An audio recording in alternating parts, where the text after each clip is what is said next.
أما بعد فأعوذ بالله من الشيطان الرجيم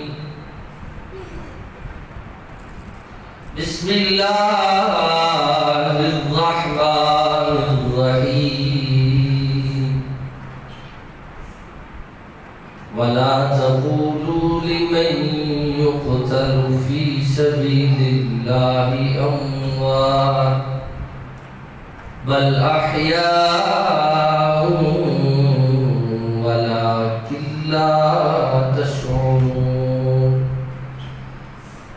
صدق الله مولانا العظيم وبلغنا رسوله النبي الكريم الأمين إن الله وملائكته يصلون على النبي يا أيها الذين آمنوا صلوا عليه وسلموا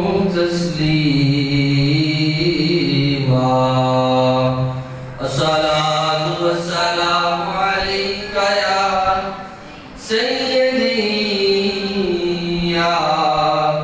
سيدي يا رسول الله وعلى آلك وأصحابك يا حبيب الله الصلاة والسلام عليك يا محبوب رب العالمين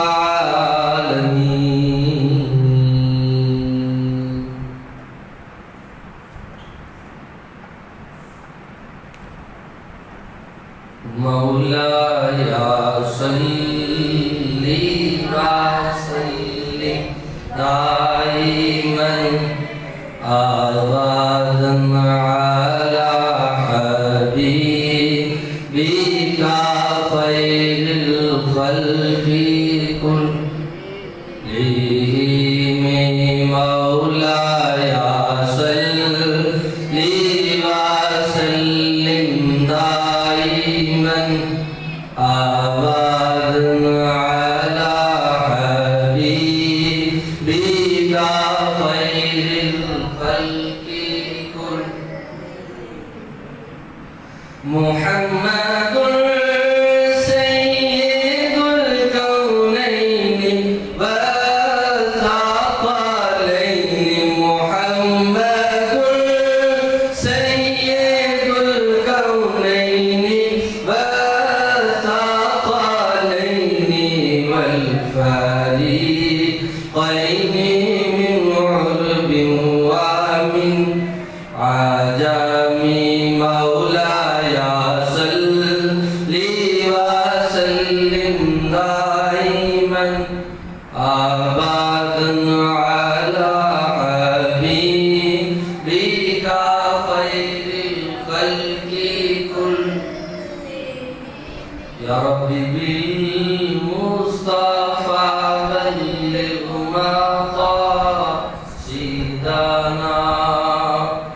يا رب بالمصطفى بلغ مقاصدنا يا رب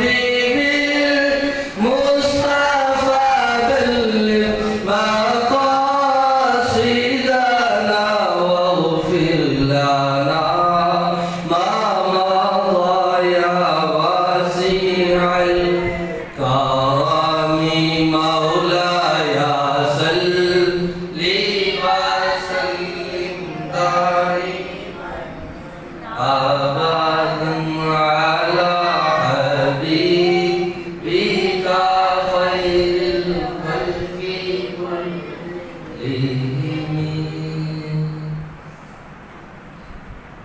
يا صاحب الجمال ويا سيد البشر من وجهك المنير لتطلع القمر لا يمكن الثناء كما كان حقه بعد الهدى بزرگ توی قصہ مختصر وأحسن منك لم ترقت عيني وأجمل منك لم تلد النساء خلقت مبرأ من كل عيب كأنك قد خلقت كما تشاء۔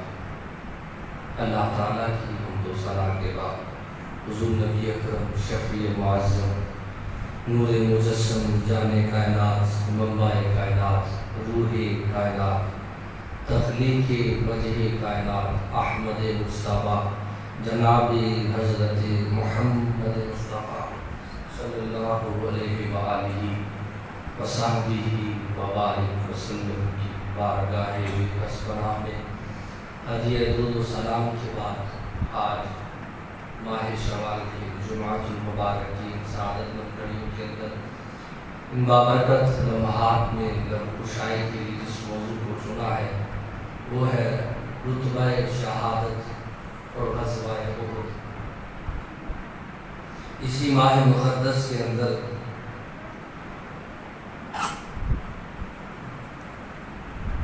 اسلام کی دوسری جنگ احد پہاڑ کے قریب جو ہے پیش آئی۔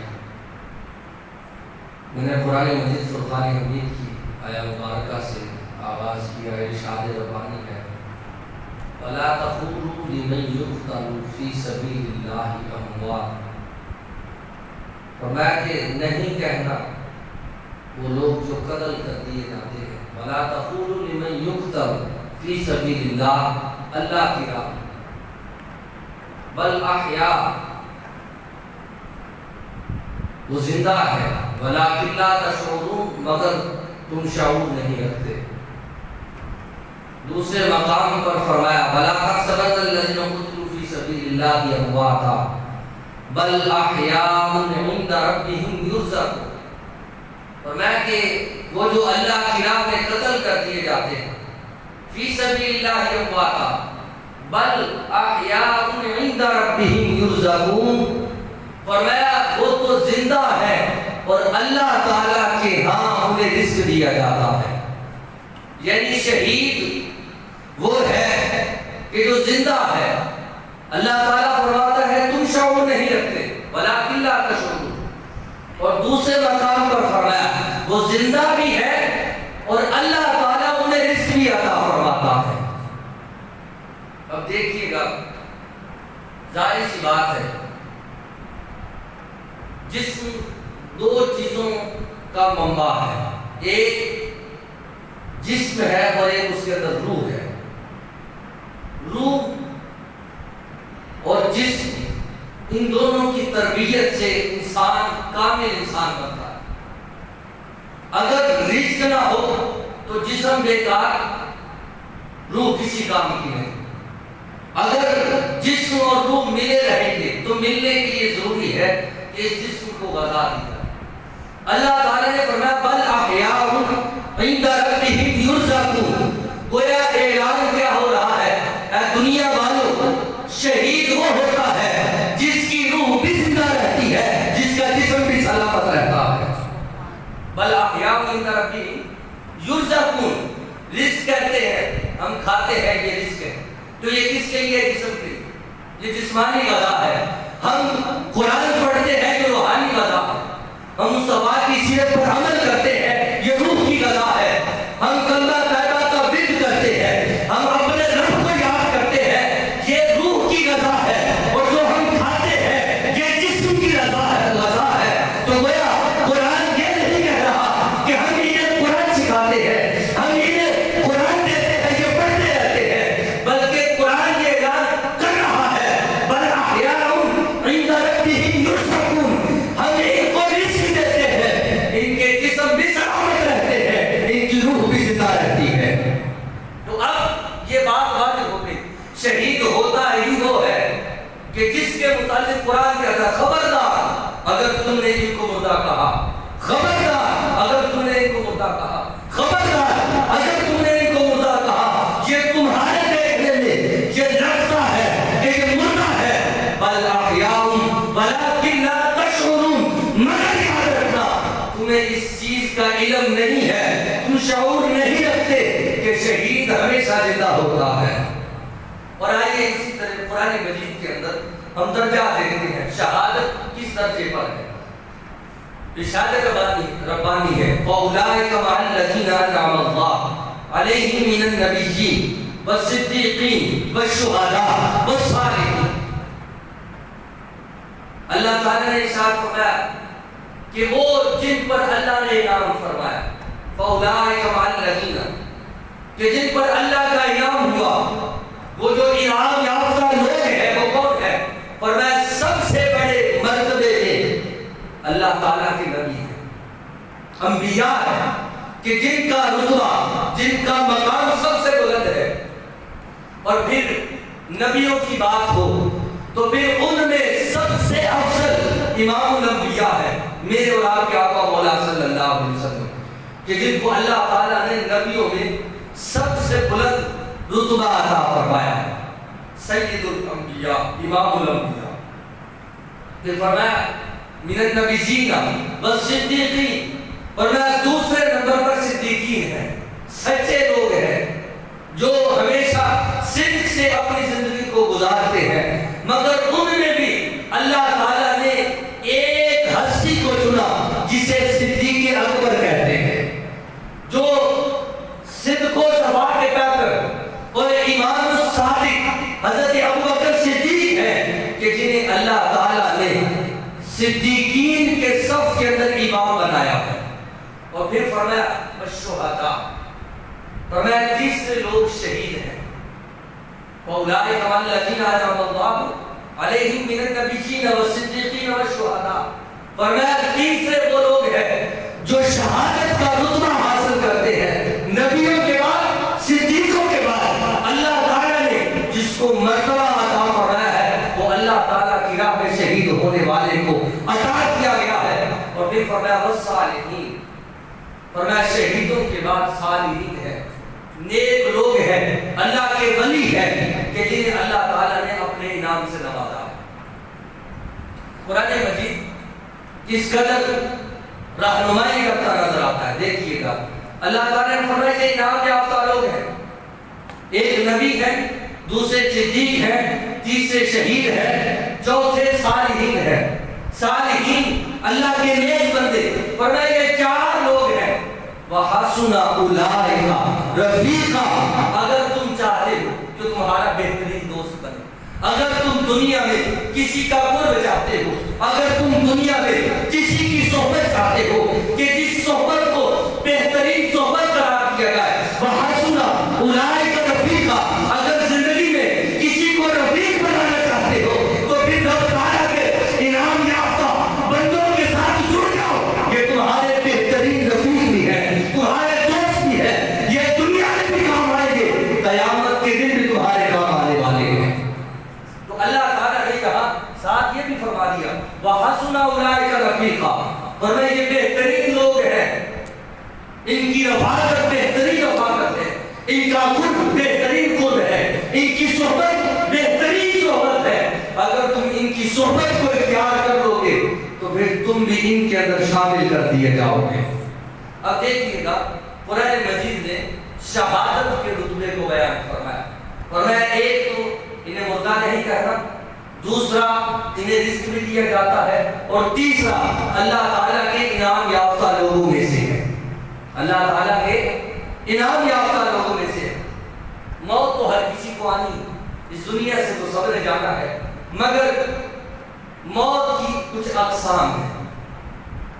ایک وہ موت ہوتی ہے جو طبیعی ہوتی ہے، کہ انسان جو ہے وہ اپنی طبیعت پر خود ہی اسے موت آ جائے، اور دوسری ہوتی ہے حادثاتی موت، کہ اچانک کوئی حادثہ ہوا تو موت واقع ہو گئی، اور تیسری جو ہے وہ خودکشی کی موت، جسے شریعت مطہرہ نے حرام قرار دیا۔ حادثاتی موت، طبیعی موت، اور تیسری ہے خودکشی کی موت، اور چوتھی ایک حرام ہے کہ خودکشی کی تو حرام، اور دوسری طرف شہادت ہے کہ جو میدان جنگ میں اترا، تلوار چلائی، میدان جنگ میں شہید ہو گیا، اللہ تعالیٰ نے اسے دائماً تا حیات اسے زندگی عطا فرما کہ وہ ہمیشہ زندہ رہنے والا ہے۔ دائما ابدا۔ اب دیکھیے گا اس کے اندر ایک طبی موت ہے، ایک حادثاتی موت ہے کہ انسان کسی حادثے میں اس دنیا سے چل دیا۔ تیسری ہے خودکشی کی موت، جس کا میں نے ذکر کیا۔ خودکشی کرنا حرام کیوں ہے؟ اس کی وجہ کیا ہے کہ یہ حرام کیوں ہے؟ اس کے اندر جو وسیع اس کے اندر تفسیر لکھی گئی اور محدثین نے جو شرح کی ہے وہ یہ ہے کہ انسان اپنی زندگی کا مالک نہیں ہے۔ انسان اپنی زندگی کا مالک نہیں ہے۔ انسانی زندگی کا مالک ہمارا اللہ ہے۔ کون ہے؟ اللہ ہے۔ اللہ کی ذات ہے جو ہماری زندگی کا مالک۔ موت بھی اسی کی عطا کرتا، حیات بھی اسی کی عطا کرتا۔ وہ موت دے یا زندگی دے اسی کے ہاتھ میں۔ مالک جب وہ ہے تو پھر ہم کون ہوتے ہیں دخل اندازی کرنے والے؟ ہم کون ہوتے ہیں کہ اپنی زندگی کو ختم کرنے والے؟ جب موت بھی اس کی، حیات بھی اس کی، اسی کی عطا کرتا ہے۔ وہ جب چاہے کسی کو زندگی دے دے، وہ جب چاہے کسی کو موت دے دے۔ تو گویا اس کے حق پر ہم نے جب ایک ڈاکہ ڈالا اس صورت کی وجہ سے، اسی وجہ سے شریعت مطہرہ نے اسے حرام قرار دیا اور اعلان کر دیا، اے ایمان والو، تمہاری موت اور تمہاری زندگی کا مالک تمہارا اللہ ہے۔ تمہیں کوئی حق نہیں کہ تم کسی کی زندگی کو، کسی کی موت کو، کسی کے اندر تبدیلی کرو۔ اور اب اسی طرح دیکھیے حضور کی حدیث ہے، خودکشی کی موت کس قدر انسان کو نقصان دیتی ہے۔ نبی محترم صلی اللہ علیہ وسلم نے ارشاد فرمایا، جب کوئی بندہ خودکشی کرتا ہے، جب کوئی بندہ خودکشی کرتا ہے، یہاں تک کہ حضور صلی اللہ علیہ وسلم نے فرمایا وہ دنیا کو چھوڑ کے چلا جاتا ہے، قیامت تک اسے اسی طرح موت بار بار دی جاتی ہے اور بار بار زندگی دی جاتی ہے کہ اللہ تعالیٰ جیسے وہ قبر میں اترتا ہے تو پھر اسے زندگی دیتا ہے۔ جس طرح وہ اس دنیا کو چھوڑ کے جاتا ہے وہ کسی طرح سے بھی ہو، وہ زہر کھانے سے ہو یا زہر کھا کے اس دنیا سے چلا گیا یا خود کو قتل کر دیا، خود پہ گولی چلا دی، بس اسی طرح قیامت تک اللہ تعالیٰ اس بندے کو عذاب کے اندر مبتلا رکھتا ہے۔ خودکشی کی موت اس قدر عذاب کے اندر مبتلا رکھتی ہے کہ قیامت تک انسان اسی طریقے سے کبھی زندہ ہوتا ہے مرتا ہے، زندہ ہوتا ہے مرتا رہتا ہے۔ اور چوتھی موت ہے شہادت۔ شہادت ایک ایسا رتبہ ہے، اور اسی طرح موت ہے کیا؟ موت کہتے ہیں کسے ہے؟ امام ذہبی رحمت اللہ علیہ آپ فرماتے ہیں کہ موت ہے کیا اور موت کی حقیقت کیا ہے۔ آپ نے لکھا ہے کہ ایک کافر کی موت، ایک بدکار کی موت کیا ہے۔ آپ لکھتے ہیں کہ اس طرح کے خاردار یعنی کانٹے دار جھاڑی ہو اور کسی کپڑے کو آگ لگا کر جلا کر اس پہ رکھ دیا جائے، کپڑے کو جلا کر اس جھاڑی پہ رکھ دیا جائے اور پھر رکھنے کے بعد اسے کھینچا جائے۔ فرمایا جو حال اس کپڑے کا ہوتا ہے جلے ہوئے کا، کہ جب آپ کانٹوں پہ رکھتے ہیں کھینچتے ہیں تو چیتھڑے ہو جاتے ہیں، اس کے ٹکڑے ٹکڑے ہو جاتے ہیں۔ فرمایا اسی طرح کافر کی موت ہوتی ہے کہ جب وہ اس دنیا سے جاتا ہے تو روح اور جسم اس طرح جدا ہوتے ہیں کہ جس طرح کپڑے کے چیتھڑے ہوتے ہیں، اسی طرح انسان کے جسم سے روح کو قبض کیا جاتا ہے، اسے تکلیف محسوس ہوتی ہے۔ یہ ایک موت کا منظر جو ہے امام ذہبی نے لکھا، اور اسی طرح حضور دعا فرمایا کرتے تھے، اللہم اعوذ بک من سکرات الموت، اے اللہ مجھے موت کی سختیوں سے بچا۔ یہ حضور دعا فرمایا کرتے تھے، مجھے موت کی سختیوں سے بچا۔ موت کی سختی اللہ تبارک و تعالیٰ کسی پر نازل نہ فرمائے، مگر اس کے برعکس شہادت کی موت ہو گئی ایمان والے۔ وہ موت کیسی موت ہے؟ مصطفیٰ کریم صلی اللہ علیہ وسلم نے ارشاد فرمایا کہ جب بندہ مومن کی روح کو قبض کیا جاتا ہے کہ اس کے جسم سے روح نکالی جاتی ہے تو فقط اتنی بھی تکلیف نہیں ہوتی، شہید ہو یا ایمان والا ہو، صالحین میں سے کوئی ہو، تو اس کی موت اس طرح ہوتی ہے کہ حضور صلی اللہ علیہ وسلم نے فرمایا وہ جو چونٹی کے کاٹنے سے تکلیف ہوتی ہے اس سے بھی کم ایمان والا اور جو شہید ہوتا ہے اس دنیا سے جاتا ہے اس سے بھی کم تکلیف محسوس کرتا ہے۔ اب اس پر میں تفصیلاً بعد میں گفتگو کروں گا کیونکہ غزوہ احد کی طرف بڑھتا ہوں۔ شہادت انسان کو تکلیف نہیں دیتی۔ شہید جب اس دنیا سے جاتا ہے تو اسے تکلیف محسوس بالکل بھی نہیں ہوتی، ہلکی سی۔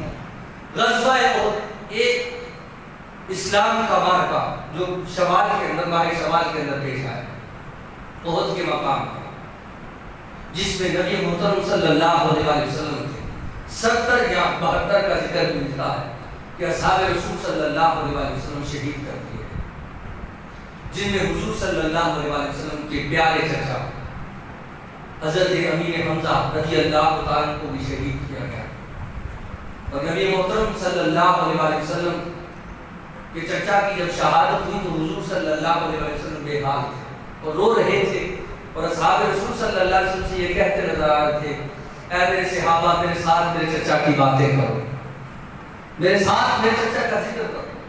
یہ حضور صلی اللہ علیہ وسلم کے الفاظ تھے کہ جب آپ کے چچا حضرت امیر حمزہ رضی اللہ عنہ کو شہید کر کے ان کے جسم کے ٹکڑے کیے گئے، کہ اس وقت حضور صلی اللہ علیہ وسلم یہ الفاظ کہہ رہے تھے۔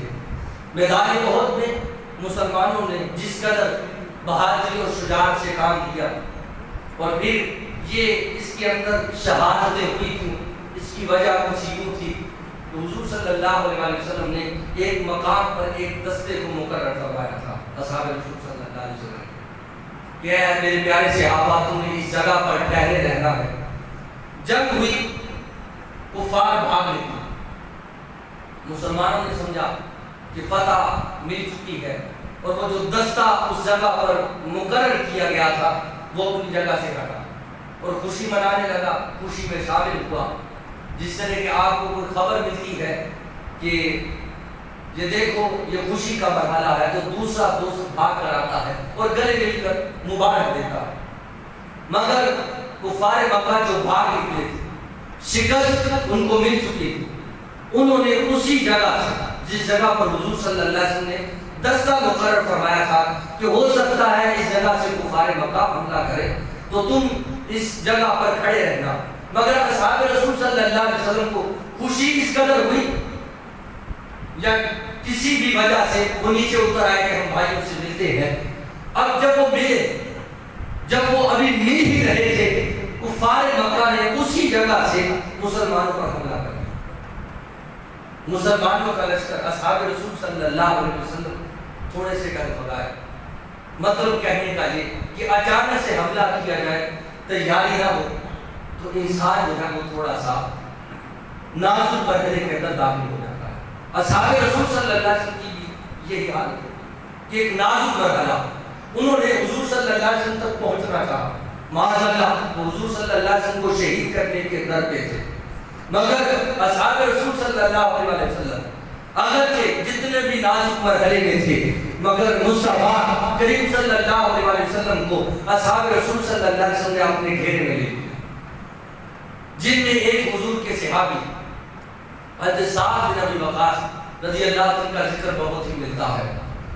حضرت سعد بن ابی وقاص رضی اللہ عنہ حضور کے سامنے کھڑے ہو گئے اور تیر آتے رہے، حملے ہوتے رہے، مگر سعد بن ابی وقاص رضی اللہ عنہ حضور کے سامنے کھڑے رہے، اور یہاں تک کہ یہ الفاظ میرے نبی نے کہے، فداک ابی و امی، فداک ابی و امی، اے سعد میرے ماں باپ تجھ پر قربان ہو۔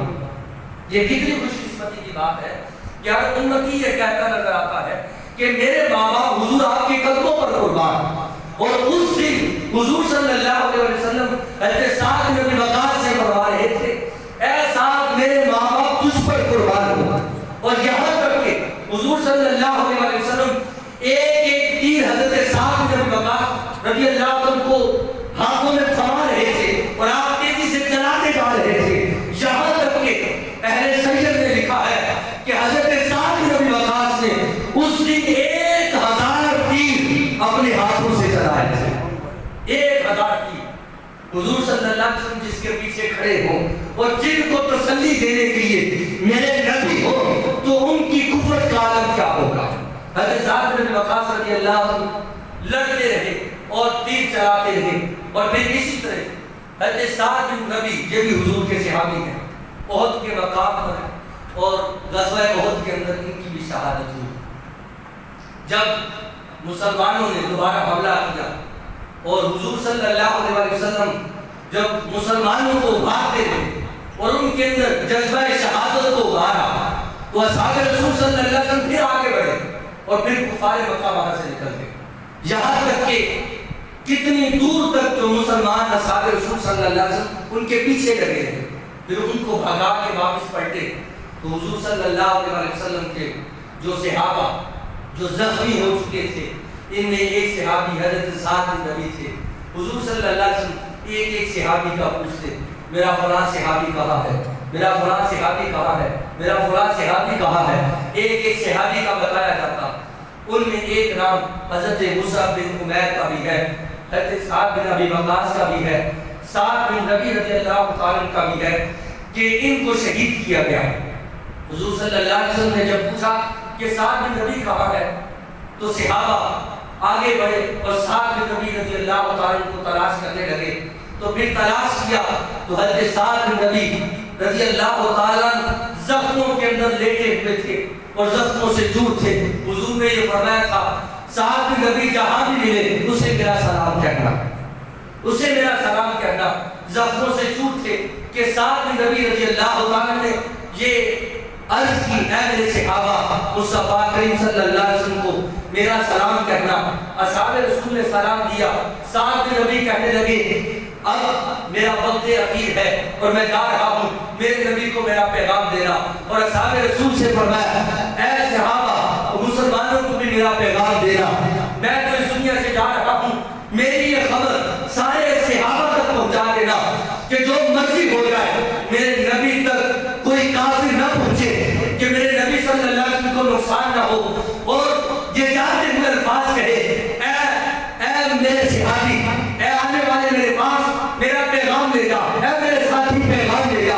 پیغام یہ ہے کہ مسلمانوں کو پیغام دینا، اگر میرے نبی کو میرے جانے کے بعد کچھ ہوا تو پھر یاد رکھنا قیامت کے دن تمہارا گریبان ہوگا، ساتھ میں نبی کا ہاتھ ہوگا، میں تمہیں قیامت کے دن پکڑ لوں گا. میرے نبی کی ناموس پر حملہ نہ ہونے دینا، میرے نبی کی عزت پر حملہ نہ ہونے دینا. اصحاب رسول صلی اللہ علیہ وسلم نے جب یہ پیغام سنا تو حضور کی بارگاہ میں حاضر ہوئے اور ساتھ یہ بھی پیغام دیا، اور میں حضور کو خبر دینا، ساتھ نبی اس وقت اس دنیا سے جا رہا ہے اور جنت کی خوشبوئیں ساتھ نبی ابھی سے سن رہا ہے. احد کے میدان کے اندر پڑے ہوئے سعد بن ربی نے رضی اللہ عنہ نے اپنا پیغام حضور تک پہنچایا. جب یہ پیغام حضور تک پہنچا اور یہ بھی بتایا، آپ کے صحابی نے جاتے ہوئے آپ کی عزت اور آپ کی جان کی حفاظت کے متعلق یہ الفاظ کہے ہیں کہ میرے نبی صلی اللہ علیہ وسلم کے تک کسی کو پہنچنے کبھی نہ دینا. تو حضور صلی اللہ علیہ وسلم کی چشمان مقدس بیان سنتے اور حضور نے روتے ہوئے یہ دعا دی. اور دعا کیا تھی؟ سعد بن ربی رضی اللہ عنہ کے متعلق یہ الفاظ کہے، اے مولا میں سعد سے راضی ہوں، تو بھی سعد سے راضی ہو جا. یہ میرے نبی صلی اللہ علیہ وسلم نے سعد بن ربی رضی اللہ عنہ کو شہادت کے وقت، شہادت کے بعد یہ دعا دی. اور اسی طرح حضور صلی اللہ علیہ وسلم کے ایک صحابی ہے زیاد بن ثقل، یہ بھی احد کے میدان کے اندر شہید ہوئے. حضور صلی اللہ علیہ وسلم ایک ایک صحابی کا پوچھتے. یہ ہوتی ہے غلاموں سے محبت. یاد رکھنا جو احد کے میدان میں اپنے غلاموں کو نہیں بھولا، قیامت کے دن حشر کے میدان میں ہم گناہگاروں کو کبھی نہیں بھول سکتا. احد کے میدان کے اندر ایک بہت مشکل مرحلہ تھا. ایک ایک صحابی کا پوچھ رہے ہیں. پوچھا زیاد کہاں ہے؟ صحابہ اکرام نے تلاش کیا، زخموں کے اندر چور تھے. حضرت علی رضی اللہ عنہ نے اپنے کندھے پر اٹھایا، ابھی جان باقی تھی، ابھی جسم کے اندر روح سلامت تھی. بارگاہ رسالت میں زیاد رضی اللہ عنہ کو لایا گیا اور پھر لٹایا گیا. خود محدثین نے لکھا ہے اور اہل سیرت نے لکھا ہے، زیاد بن ثقل جو ہے وہ آخری حالت میں تھے کہ اس دنیا کو چھوڑ جاتے. اسی حالت کے اندر ہم نے خود دیکھا وہ پیٹ کے بل لیٹتے ہوئے آگے بڑھ رہے تھے. نبی محترم صلی اللہ علیہ وسلم نے فرمایا زیاد کس حالت میں ہو؟ عرض کیا رسول اللہ علیہ وسلم حالت تو آخری ہے، اب اس دنیا سے جانے والا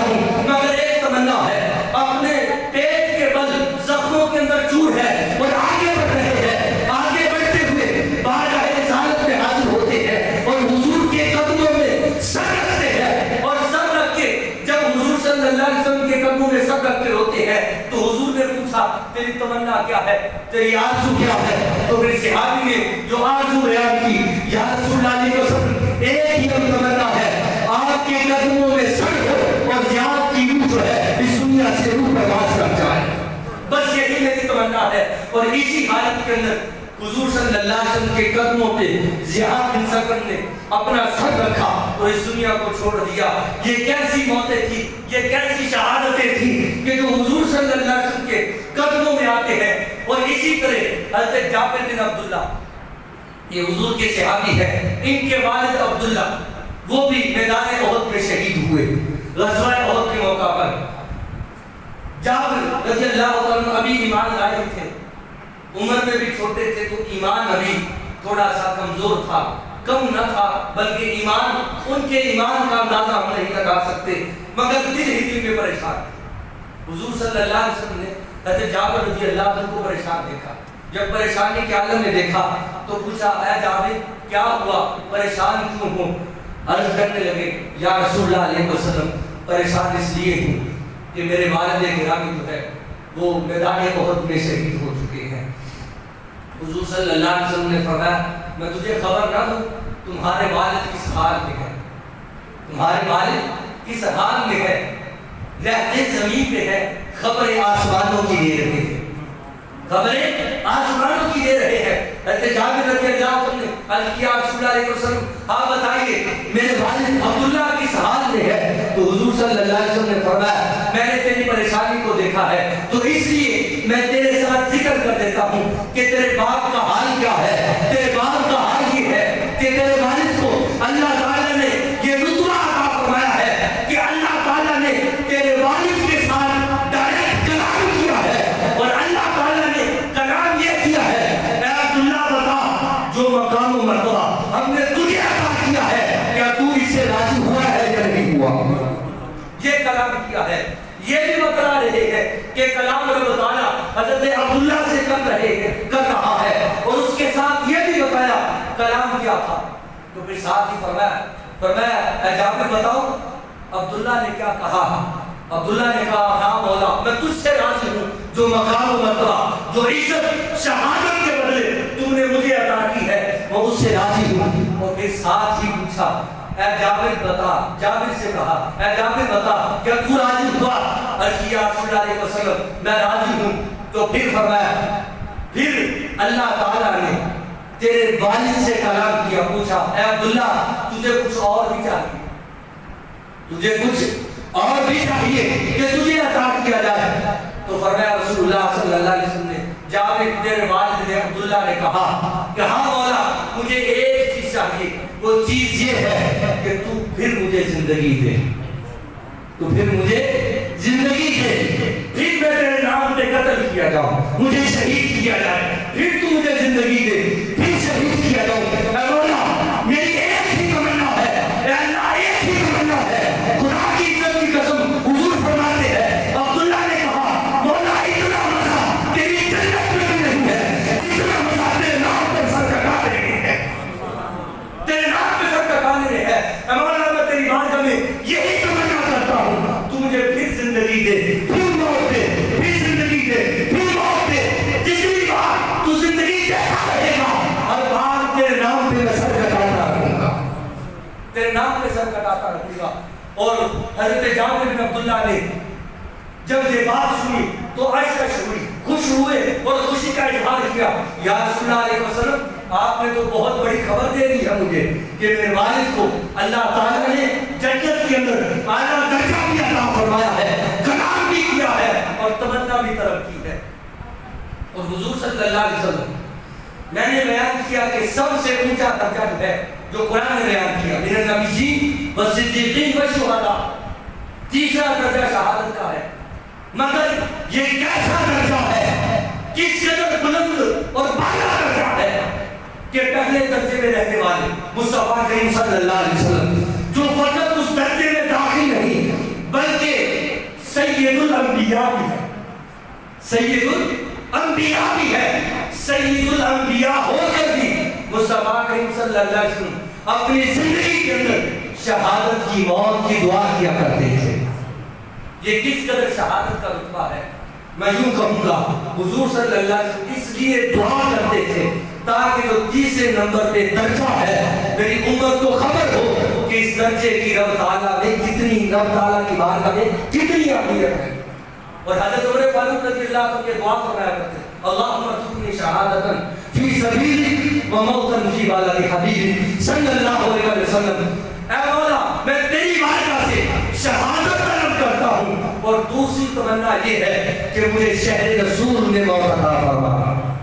اور حضرت عمر فاروق رضی اللہ عنہ کی یہ دعا قبول ہوئی کہ آپ کو شہادت ملی اور حضور صلی اللہ علیہ وسلم کے شہر پاک میں حضرت عمر فاروق رضی اللہ عنہ کو شہادت نصیب ہوئی۔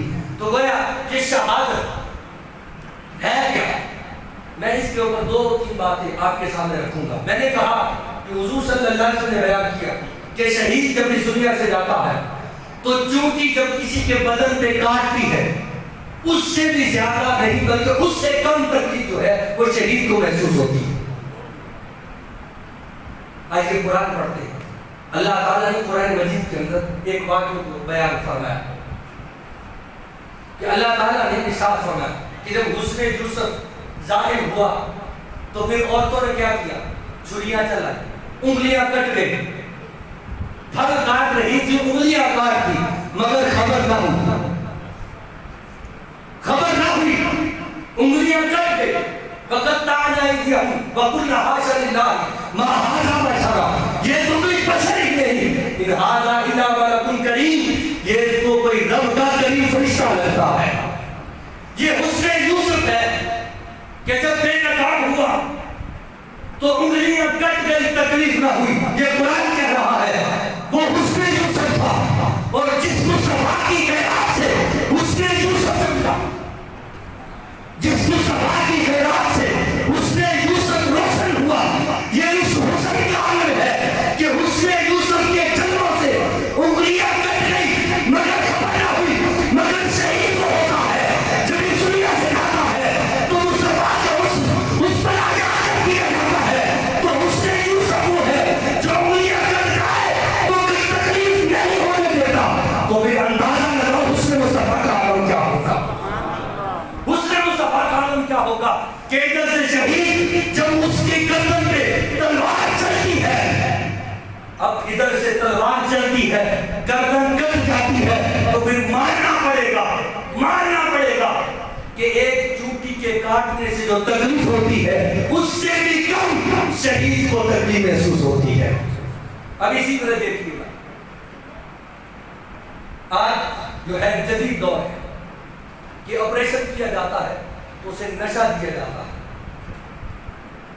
دنیا کا نشہ دیا جاتا ہے جس کی وجہ سے وہ بے ہوش ہو جاتا ہے، اور یہاں تک کہ پھر اس کا جسم کاٹا جاتا ہے، اسے تکلیف محسوس نہیں ہوتی، اسے تکلیف محسوس نہیں ہوتی، یہاں تک کہ وہ ہوش میں آیا، یہاں تک کہ وہ ہوش میں آیا، اسے تکلیف محسوس نہیں ہوتی، جسم کٹ گیا، اس کے جسم کے حصوں کو باہر نکال دیا گیا، یہاں تک کہ کاٹ کے اس کے کچھ حصوں کو باہر رکھ دیا گیا، پھر اس کا پیٹ جو ہے وہ ساتھ ملا دیا گیا، یا جسم کا کوئی حصہ اس سے عضو بھی نکل گیا مگر اسے تکلیف محسوس نہ ہوئی، جسم کو کاٹا گیا مگر اسے تکلیف محسوس نہ ہوئی۔ یارو یہ تو دنیا کا نشہ ہے، یہ تو دنیا کا نشہ ہے کہ اگر انسان کو لگا دیا جائے تو جسم کٹ جائے تکلیف محسوس نہیں، اس نکال دیا جائے تو تکلیف محسوس نہیں ہوئی۔ اگر یہ دنیا کے نشے کا عالم ہے کہ انسان دنیا کے نشے میں مگن ہو تو جسم کٹ جائے، اس کٹ جائے تو پھر تکلیف محسوس نہیں ہوتی، تو پھر سوچو محبت رسول کے نشے کا عالم کیا ہوگا، اللہ تعالیٰ کی محبت کے نشے کا عالم کیا ہوگا۔ تو پھر بتاؤ اگر دنیا کا نشہ انسان کے جسم کو کاٹ کے رکھ دیا جائے تو تکلیف نہیں محسوس کرواتا، تو پھر مصطفیٰ کی محبت کا نشہ، اللہ تعالیٰ کی محبت کا نشہ جس کے من میں اور جس کے ذہن میں جس کی شوق پہ اتر چکا ہو تو پھر اسے تکلیف کیسے محسوس ہو سکتی؟ اس لیے ماننا پڑے گا شہید وہ ہوتا ہے جب اس دنیا سے جاتا ہے، جب اس پہ تلوار چلتی ہے، جسم کے ٹکڑے کیے جاتے ہیں، اسے تکلیف محسوس نہیں ہوتی۔ یہ دنیا کے نشے ہیں جو انسان کو تکلیف محسوس نہیں ہونے دیتے. تو اللہ اور اس کے رسول کی محبت کا نشہ انسان کو کب تکلیف محسوس کرواتا ہوگا؟ تو گویا شہادت وہ ایسی موت ہے کہ جسے قرآن بھی کہہ رہا ہے وَلَا تَحْسَبَنَّ الَّذِينَ قُتِلُوا فِي سَبِيلِ اللَّهِ أَمْوَاتًا بَلْ أَحْيَاءٌ عِندَ رَبِّهِمْ يُرْزَقُونَ. خبردار اگر کسی نے شہید کو کہا جو میری راہ میں قتل ہوا کہ وہ مر گیا، وہ مردہ ہے. بَلْ أَحْيَاءٌ عِندَ رَبِّهِمْ يُرْزَقُونَ. ہرگز ایسا نہیں ہے بلکہ وہ زندہ بھی ہے اور اللہ تعالیٰ انہیں رزق بھی عطا فرماتا ہے. اللہ تعالیٰ انہیں کیا عطا فرماتا ہے؟ رزق عطا فرماتا ہے. اور میں نے شروع میں بھی یہ بات کی دہرا دیتا ہوں. ایک ہوتا ہے جسمانی غذا اور ایک ہوتی ہے روحانی غذا. روحانی غذا قرآن ہے، حضور کی حدیث ہے، ایمان ہے جو انسان کی روح کی غذا ہے. اللہ تعالیٰ نے یہاں رزق کا لفظ استعمال فرمایا. رزق انسان جسم کے لیے کھاتا ہے. کس کے لیے کھاتا ہے؟ جسم کے لیے. روحانی غذا آسمان سے ہوتی ہے، مصطفیٰ کی زبان سے نکلے ہوئے الفاظ، یہ روحانی غذا ہے. اور رزق ہوتا ہے جو جسمانی غذا ہے. تو جسمانی غذا اسے دی جاتی ہے جو زندہ ہوگا. مردے کو کوئی غذا دیتا؟ کسی نے کھلایا ہے؟ کسی نے پلایا ہے؟ نہیں. گویا رب تعالیٰ بتا رہا ہے بل احیاء عند ربهم یرزقون. وہ زندہ ہے، انہیں رزق دیا جاتا ہے. گویا قرآن اعلان کر رہا ہے اے دنیا والوں جو میری راہ میں، جو میری محبت میں اور مصطفیٰ کی محبت میں اس دنیا سے چلا گیا، اللہ تعالیٰ نے ان کی روح کو بھی سلامت رکھا ہے، ان کے جسم کو بھی سلامت رکھا ہے. اور آج کے جدید دور میں کسی کو بتانے یا سمجھانے کی ضرورت نہیں ہے. آج بھی ویڈیوز موجود ہیں ہمارے پاس. شہیدوں کے جسم سلامت ہے. شہید کون ہے؟ جو قرآن کے لیے کہا، جو رب تعالیٰ کی رضا کے لیے اس دنیا سے چلا گیا. شہید کون ہے؟ جو مصطفیٰ کی ناموس پہ کٹ گیا، جو مصطفیٰ کی ناموس پہ کٹ گیا، حضور کی عزت پر، اس سے عزت پر حملہ ہوا، اس نے اپنی جان کا نذرانہ پیش کر دیا. کس لیے؟ حضور کی ناموس پر پہرا دینا ہے. اب میرا سوال یہ ہے کہ جو اللہ تعالیٰ کے اس دنیا سے چلا جاتا ہے اسے شہید کہتے ہیں. جو قرآن کی ناموس کے لیے اس دنیا سے چلا جاتا ہے اسے شہید کہتے ہیں. جو حضور کی ناموس کے لیے اس دنیا سے چلا جاتا ہے اسے زندہ کہتے ہیں. تو جس کی ناموس پہ کٹا ہو اس کی شان کا اندازہ کون لگا سکتا ہے؟ جو حضور کی ناموس پہ کٹ گیا وہ کون ہے؟ شہید. کون ہے؟ شہید. جس کی ناموس پہ کٹا وہ زندہ. تو پھر اس نبی کی شان کا عالم کیا ہوگا؟ وہ زندہ ہے یا نہیں ہے؟ زندہ ہے. تو زندہ ہے بندہ، تو زندہ ہے بندہ میری چشم عالم سے چھپ جانے والے. تو وہ شہید وہ ہوتا ہے جو قرآن کے لیے، اسلام کے لیے، خدا کے لیے اور مصطفیٰ کے لیے اس دنیا کو چھوڑ دے اور اپنی جان کو قربان کر دے. تو وہ زندہ ہے جسے قرآن کہہ رہا ہے بل احیاء عند ربهم یرزقون. کبھی کہتا ہے بل احیاء ولکن لا تشعرون. وہ زندہ ہے مگر تم شعور نہیں رکھتے، تمہیں شعور نہیں ہے. وہ زندہ ہے.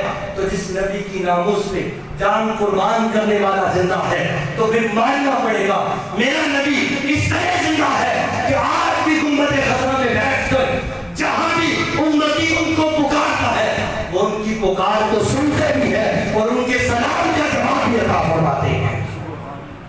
تو گویا شہادت ایک بہت بڑا رتبہ ہے، بہت بڑا رتبہ ہے کہ نبیوں کے بعد، صدیقوں کے بعد اللہ تعالیٰ نے جن پر انعام فرمایا وہ شہید ہے. اور حضرت امیر حمزہ رضی اللہ عنہ کون ہے؟ سید الشہداء. کیا لقب ہے؟ سید الشہداء. سید کہتے ہیں سردار، سید کہتے ہیں سردار. یہ لقب ان کے ساتھ جو ہے وہ ملا ہوا ہے کہ لوگ آج ان کو سید الشہداء حضرت امیر حمزہ رضی اللہ عنہ کہتے ہیں. تو گویا شہیدوں کے سردار حضرت امیر حمزہ رضی اللہ تعالیٰ عنہ ہے جن کو ماہ شوال کے اندر احد کے مقام پر شہید کیا گیا. اور مصطفیٰ صلی اللہ علیہ وسلم نے اسی سال کو عام الحزن یعنی غم کا سال قرار دیا. اللہ تبارک و تعالیٰ احد کے اصحاب رسول صلی اللہ علیہ وسلم کے قدموں کے ساتھ لگنے والی خاک کے صدقے اللہ تبارک و تعالیٰ ہم گناہگاروں کو بھی شہادت کی موت عطا فرمائے. کافی طور